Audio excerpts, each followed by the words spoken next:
বিএনপির চেয়ারপারসন খালেদা জিয়ার শারীরিক অবস্থা অপরিবর্তিত থাকলে, অর্থাৎ তাকে বিদেশে নেওয়ার মতো পরিস্থিতি না হলে দলের ভারপ্রাপ্ত চেয়ারম্যান তারেক রহমান খুব শিগগিরই দেশে ফিরবেন। দলীয় একাধিক সূত্র এই তথ্য নিশ্চিত করেছে। আজ বুধবার চীন ও যুক্তরাজ্য থেকে দুটি বিশেষজ্ঞ মেডিকেল টিম ঢাকায় পৌঁছানোর কথা রয়েছে।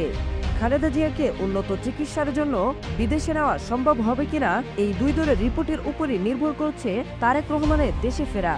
দলীয় সূত্র বলছে, যদি বিদেশে নেওয়ার সুপারিশ করা হয় সবচেয়ে অগ্রাধিকার পাবে সিঙ্গাপুর।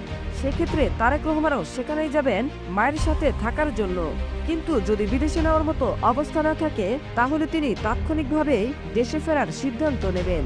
মঙ্গলবার বিএনপির মহাসচিব মির্জা ফখরুল ইসলাম আলমগীরও একই ইঙ্গিত দেন।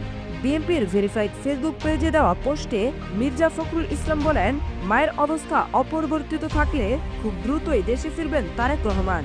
এদিকে বিএনপির স্থায়ী কমিটির সদস্য সালাউদ্দিন আহমদ জানিয়েছেন, তারেক রহমান শীঘ্রই দেশে ফেরার প্রস্তুতি নিচ্ছেন।